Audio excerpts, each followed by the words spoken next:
মরো জাহানারা মরো, বেঁচে থাকার চেয়ে যে মরা অনেক অনেক ভালো।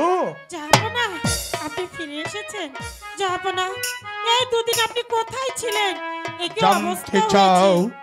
জানতে চাও আমি রাজ দরবার ফেলে কোথায় গিয়েছিলাম, কেন গিয়েছিলাম? হ্যাঁ জাহাপনা। তাহলে শোনো বেগম, এই পৃথিবীর বুকে আমরা আটকা নামে পরিচিত বলে আমার মুখ ধর্ষণে লাখো লাখো মানুষের মুখে অন্ন জুটে না, তাই তো আমি ছুটে গিয়েছিলাম ওই নির্জন কাননে, আমি আমার প্রাণ বিসর্জন। তারপর কি হয়েছিল জাহাপনা? তারপর কি হয়েছে জানো বেগম? আমি যখন প্রাণ বিসর্জন দিতে উদ্যত হই, সাক্ষাৎ হলো এক মণিবরের সঙ্গে। ওই মণিবর কি বলেছে জানো? ওই মণিবর বলেছে তুমি একটি পুত্র সন্তানের জননী হবে। সত্যি বলছেন জাহাপনা? আমার পুত্র হবে আর আমি পুত্রের মা হব? এত বড় আনন্দের কথা। তুমি সন্তানের জননী হবে সত্য, কিন্তু তোমার সন্তানের পরমায়ু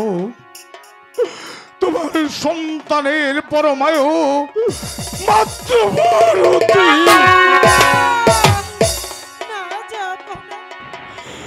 এই জাল আমি কিছুতেই সহ্য করতে পারবো না। আল্লাহ তাআলা আমাকে সন্তান দেয়নি, আর যদিও দেবে তার পরমায়ু মাত্র 12 দিন। কেন পারবে না বেগম? যে দেখো তোমার দিকে তাকিয়ে আছে নিরাশ পরে লাখো লাখো পূজা সাধারণ। তুমি কি চাও না এই নিরাশপুর রাজ্য থেকে আমার আটকর নাম মুছে যাক? আমি চাই আমাদের এই আটকরের নামটা খুঁজে যায়। কিন্তু বেগম, কিন্তু কি যাবো না, আমার সন্তানকে এই পৃথিবীর বুকে বাঁচিয়ে রাখার একটা পন্থা কিন্তু দিয়েছেন। কি পন্থা দিয়েছে যাবো না? শুনবে তাহলে শোনো, আমার সন্তানের বয়স যখন 12 দিন পূর্ণ হবে, 12 বছরের কন্যার সঙ্গে তার বিয়ে দিতে হবে। শুধু তাই নয় বেগম, 5 রাত্রে দিতে হবে তাদেরকে 12 বছরের জন্য নির্বাসনে। কি শাস্তি তুমি আমাকে দিচ্ছ, আর কত শাস্তি তুমি আমাকে দেবে? কি শাস্তি দিয়েছে বেগম? তুমি কি পারো না তোমার একটি সন্তানকে নির্বাসনে পাঠিয়ে নিরাশ পড়ে লাখো লাখো সন্তানদের মুখে হাসি ফোটাতে? তুমি কি পারো না? তুমি যে এক সন্তানের মা নয় বেগম, দেখো তোমার দিকে তাকিয়ে আছে নিরাশ পড়ে লাখো লাখো সন্তান। তুমি কি পারো না তোমার এক সন্তানকে নির্বাসনে পাঠিয়ে লাখো লাখো সন্তানদের মুখে তুমি হাসি ফোটাতে? পারবো। আমার এক সন্তান চলে গেলে আরো অনেক সন্তান আমার এখানেই পড়ে থাকবো, আমি সব সহ্য করতে পারবো। বেশ বেগম, আমাদের এই আটকরের নামটা ঘুচে যাক। বেশ বেগম, এই মুহূর্তে আমি বড্ড ক্লান্ত, বিশ্রামের আমার প্রয়োজন। আমি যাচ্ছি বিশ্রাম কক্ষে, তুমি পরে এসো।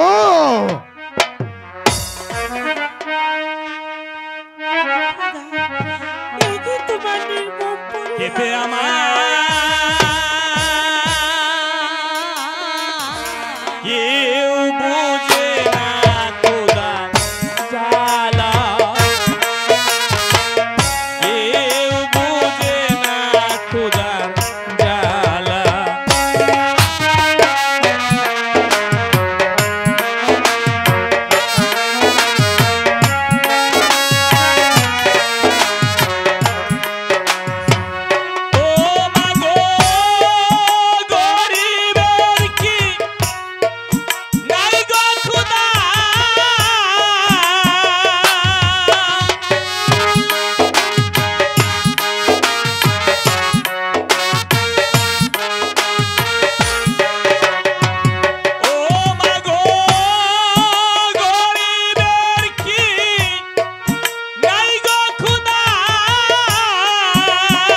আমার কেহ নাই গো মাগো আর কেহ আমার কেহ নাই গো মাগো আমার কেহ নাই গো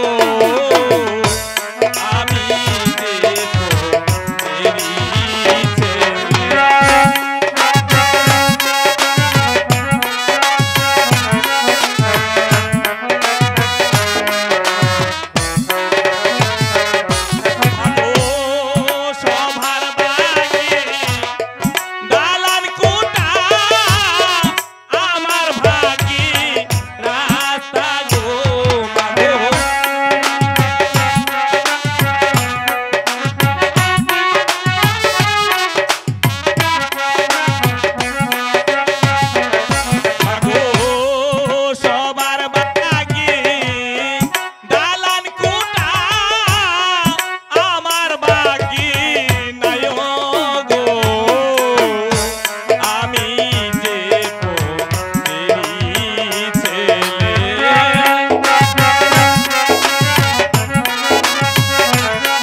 তোমাকে পেট ভরে খেতে দেবো। চিকেন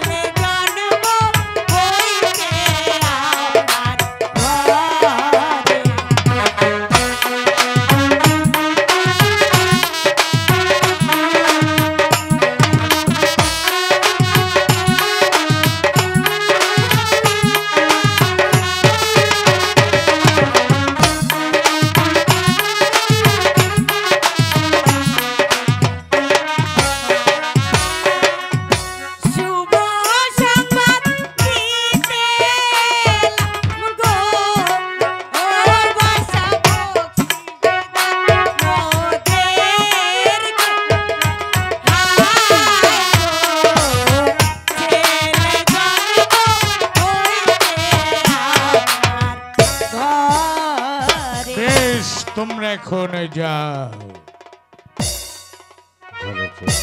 ও জিরালা, বলুন জাহাপনা। আল্লাহ তাআলার রহমতে এই পৃথিবীর বুক থেকে আমার 8 নাম মোচনে আমার একটি পুত্র সন্তান হয়েছে। এবার খুলে বলুন ও জিরালা, আমি আমার একমাত্র সন্তানের কি নাম রাখতে পারি? গুস্তাকি জাহাব মাফ হয় জাহাব। আমি বলছিলাম কি, এই নিরাজপুর রাজ্যের সেরা রাজ জ্যোতিষী দ্বারা গণনা করে আপনার একমাত্র সন্তানের নামটি রাখলে ভালো হতো না জাহাপনা? উত্তম উত্তম যুক্ত ও জিরালা, আমি তাই করছি। এই কে আছিস? রাজ জ্যোতিষীকে রাজ দরবারে পাঠিয়ে দে। হরে কৃষ্ণ হরে, গুরুর সেবা যে পালন করে অনাথে সে বই যেতে পারে। ধোলা নারী ধোলা ধারি, ধোলাই পড়ল হাত, ধোলার মধ্যে বসে আছে মহাদেব শিব শঙ্করের বাপ। বলেন জনাব, আমায় কিসের জন্য স্মরণ করেছেন? রাজ জ্যোতিষী, নিশ্চয় আপনি শুনতে পেরেছেন এই পৃথিবীর বুক থেকে আমার 8 নাম মোচনে আমার একটি পুত্র সন্তান হয়েছে। এবার আপনি ভালো করে গণনা করে দেখুন আমি আমার একমাত্র সন্তানের কি নাম রাখতে পারি। কিন্তু জনাব, আমাকে 2 মিনিট সময় দিতে হবে, আমার 5 পুঁথি খেটে দেখতে হবে। বেশ, তাই হোক।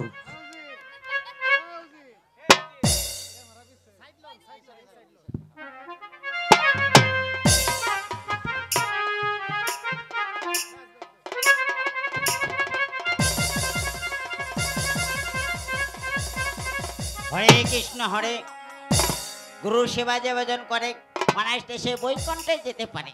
ধুলা নারী ধুলা ধারে, ধুলাই পড়লো হাত, ধুলার মধ্যে বসেছে মহাদেব শিব শঙ্করের বাপ।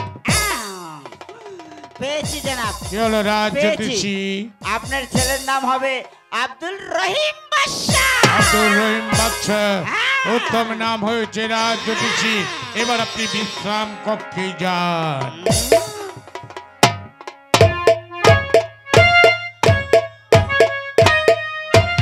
গুস্তাকি মাফ হয় জাহাপনা।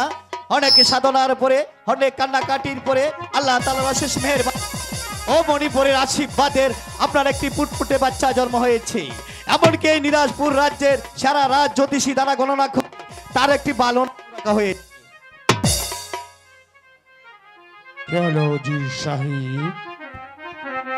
তবে আজকের এই আনন্দময় দিনে আপনাকে তো চিন্তিত মনে হচ্ছে, এর কারণ কি আমি জানতে পারি জাহাপনা? ও জিরালা, বলুন জাহাপনা। আপনার কি মনে পড়ে একদিন এই রাজ দরবার থেকে আপনাকে আমি অপমান করে দূর দূর করে তাড়িয়ে দিয়েছিল?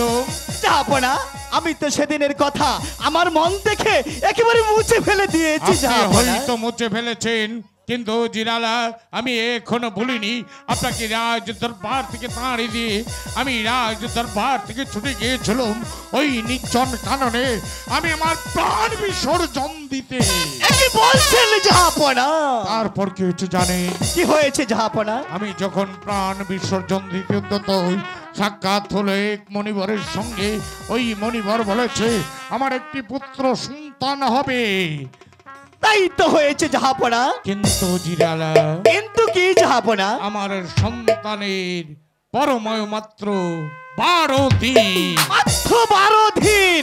ইহার কি পন্থা নেই কোনো জাহাপনা? আছে ও জিরালা আছে। আমার সন্তানের বয়স যখন 12 দিন পূর্ণ হবে, 12 বছরের কন্যার সঙ্গে তার বিয়ে দিতে হবে। শুধু তাই নয় ও জিরালা, বাসর রাতে তাদের দিতে হবে 12 বছরের জন্য নির্বাসনে। জাহাপনা আপনার কি আছে আপনি তো জানেন আপনার একমাত্র বিশ্বাস্ত রাজ কর্মচারী আমি। একটিবার আমাকে অনুমতি দিন, যেমন করে হোক যেইভাবে হোক সেই 12 বছরের কন্যার সন্ধান আমি করবো জাহাপনা। অজিরা তাই করুন তাই করুন। আমি এই মুহূর্তে আপনাকে আদেশ করছি, এই মুহূর্তে ছুটে যাবেন নিরারপুর রাজ্যের এই প্রান্ত থেকে অপর প্রান্ত পর্যন্ত, তৃণকুটি থেকে রাজমহল পর্যন্ত। আগামী শুক্রবার যার কন্যার বয়স 12 বছর পূর্ণ হতে যাচ্ছে, তাকে রাজকে সম্মান দিয়ে আপনি তাকে নিয়ে আসবেন আমারই রাজ দরবারে। ঠিক আছে জাহাপনা, আপনি যখন আমাকে আদেশ দিয়েছেন তখন শুধু ঘোষণা নয়, আমি নিজে যাব রাজ্যের এই প্রান্ত থেকে অপর প্রান্ত পর্যন্ত, চিহ্ন কুটির হতে রাজভর পর্যন্ত তন্ন তন্ন করে খুঁজে দেখবো কার ঘরে রয়েছে সেই 12 বছরের কন্যা জাহাপনা। অজির সাহেবের উপর ভরসা করলে চলবে না, আমাকে জানতে হবে আগামী শুক্রবার আমার এই নিরারপুর রাজ্যের মধ্যে কার কন্যার বয়স 12 বছর পূর্ণ হতে যাচ্ছে। এই কে আছিস রাজ জ্যোতিষী? হরে কৃষ্ণ হরে হাত ধুলার মধ্যে বসাতে মহাদেব শিব শঙ্করের বাপ বলেন জানাব আমায় কিসের জন্য স্মরণ করেছেন? রাজ জ্যোতিষী, এবার আপনি ভালো করে গণনা করে দেখুন আগামী শুক্রবার এই নিরারপুর রাজ্যের মধ্যে কার কন্যার বয়স 12 বছর পূর্ণ হতে যাচ্ছে। কিন্তু হুজুর আমাকে 2 মিনিট সময় দিতে হবে, আমার পাঁচই পুঁতে কেটে দেখতে হবে। হ্যাঁ বেশ তাই হোক।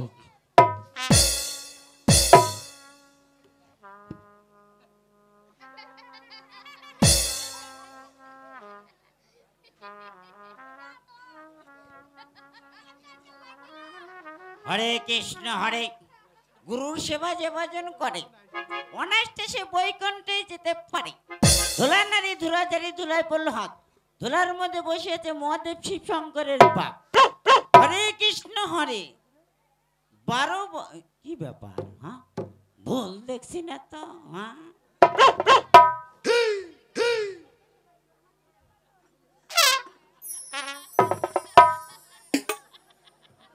পেয়েছি জানাব।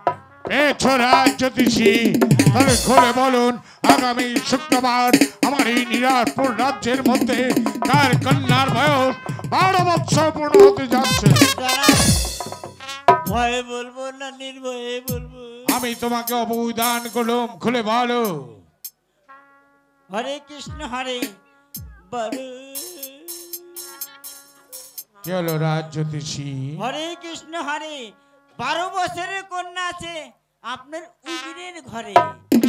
আপনার কথা আমি ঠিক বুঝতে পারছি না, খুলে বলুন কি বলতে চান। 12 বছরের কন্যা আছে আপনার উজিরের ঘরে। আগামী শুক্রবার আসলে মা রূপবানের বয়স 12 বছর পূর্ণ হতে চলেছে। উত্তম উত্তম রাজ জ্যোতিষী, আপনি বিশ্রামে যান, তারপর আপনি পুরস্কার নিয়ে তারপর আপনি বাড়ি ফিরবেন। ঠিক আছে চলে যান। ঠিক আছে জনাব।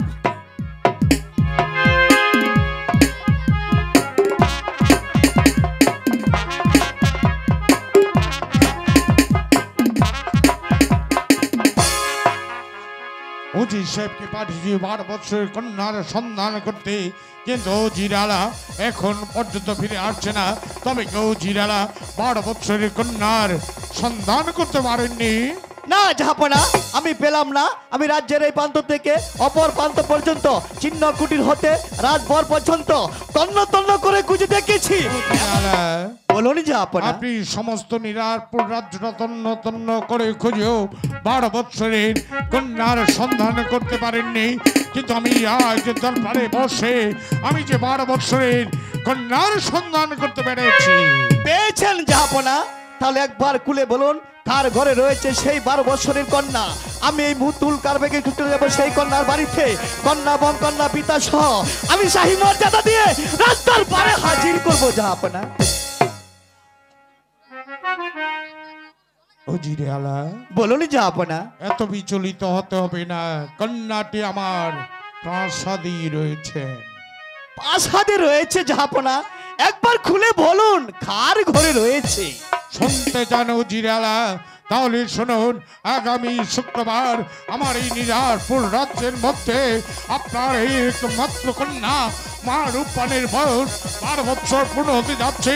তাই তো আমার একমাত্র সন্তান রহিম বাচ্চাকে ভাত আমার জন্য আপনার একমাত্র কন্যা মা রূপবানকে আমি ভিক্ষে চাই। বাদশার ছেলের সঙ্গে উজিরের কন্যার বিবাহ, এর চেয়ে আনন্দের বিষয় আর কি হতে পারে জাহাপনা? বিয়ে তার পুতুল খেলা নয়, হয় খেললুম না হয় ব্যঙ্গে ফেললুম। বিয়ে হচ্ছে খুদা থালার রাব্বুল আলামিনের প্রেম প্রীতি ভালোবাসার বন্ধন।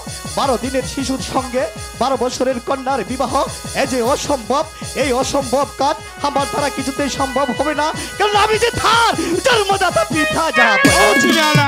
বলুন জাহাপনা। আমিও রহিম বাদশার একমাত্র জন্মদাতা পিতা। তাই তো একটিবার ভেবে দেখুন, আপনি যদি আমার প্রস্তাব মেনে না নেন তাহলে এই রাজ্যের মধ্যে একটা গোলক সৃষ্টি হবে। জাহাপনা, আপনি কি বলতে চান? আমি যে কিছু বুঝতে পারছি না জাহাপনা। ও জিরালা, বলুন জাহাপনা। এখনো সময় আছে, আপনি আমার প্রস্তাব মেনে নিন। আমি যে আপনার প্রস্তাব কিছুতে মেনে নিতে পারলাম না জাহাপনা। ও জিরালা, বলুন জাহাপনা। তার পূর্বে কি আপনি একটিবার ভেবে দেখেছেন আপনি কার সম্মুখে দাঁড়িয়ে এই কথাগুলো বলছেন?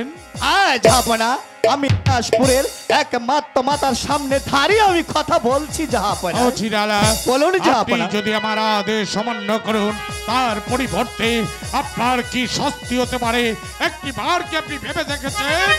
জাহাপনা, অন্যায়ের আদেশে আপনি আমার প্রাণ দণ্ড দিতে পারেন, আমার এই তুচ্ছ প্রাণের জন্য আমি আমার মান সর্বনাশ করতে পারবো না, বরং তার পূর্বে তাকে গলা টিপে হত্যা করে টুকরো টুকরো করে আমি নদীর স্রোতে ভাসিয়ে দেব, তবু আমি আপনার সন্তানের হাতে তুলে দিতে পারবো না জাহাপনা। আপনি যদি আপনার মেয়ের জন্য এত কঠোর হতে পারেন, এত নির্মম হতে পারেন, তাহলে কি আমি পারি না আমার একমাত্র সন্তান রহিম বাচ্চাকে ভাত আমার জন্য একটু কঠোর হতে, একটু নির্দয় হতে? তাই তো শেষবারের মতো আমি আপনাকে জিজ্ঞাসা করছি, বলুন আপনি আমার প্রস্তাব মেনে নেবেন কি না? না জাহাপনা, আমি আপনার প্রস্তাব কিছুতে মেনে নিতে পারছি না, আপনি আমাকে মার্জনা করুন জাহাপনা। ও জিরালা, বলুন আপনি জাহাপনা। রাজাদের সামান্য করে যে অপরাধ আপনি করেছেন, তাই তো ভাবছি আপনাকে কি শাস্তি আমি দিতে পারি। তাই তো আপনাকে আমি শাস্তি স্বরূপ দান করলাম, আপনাকে আমি শাস্তি স্বরূপ দান করলাম মৃত্যুদণ্ড। মৃত্যুদণ্ড!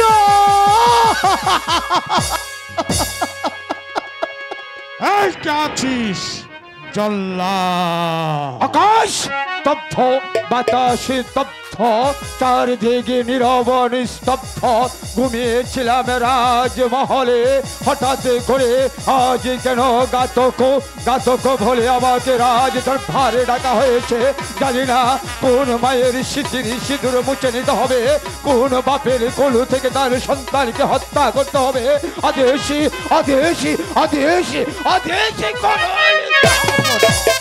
জল্লাদ, বলুন জাহাপনা। এই মুহূর্তে সাহেবকে নিয়ে ছুটে যাবে মধ্যভূমিতে, তারপর আগামীকাল সূর্যোদয়ের আগে তাকে হত্যা করে তারই তাজা রক্ত নিয়ে আমাকে উপহার দেবে।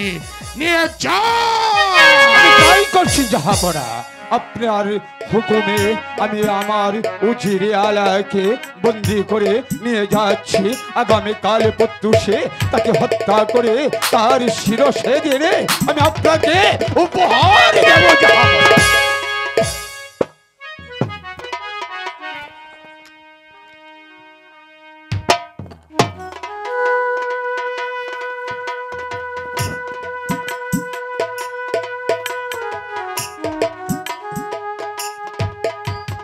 চলে আসুন উজির সাহেব। জাহাপনা, আমি এতদিন আপনার আছে প্রাসাদে বিশ্বাসের সহিত চাকরি করেছি, যদি আমার কোনো ভুল হতে হয়ে থাকে তাহলে আপনি আমাকে ক্ষমা করে দিবেন, ক্ষমা করে দিবেন। এই নিরাজপুরবাসী আজ আমি মৃত্যুর পথযাত্রী। আমার একমাত্র কলিজার তো মারুফানকে আপনাদের হাতে রেখে গেলাম। আপনারা আমার মাকে দেখে রাখবেন। আপনাদের বাদশা যেন আমার মাকে অন্যায়ভাবে চিনে নিতে না পারে, চিনে নিতে না পারে। চলে আসুন উজির সাহেব। হ্যালো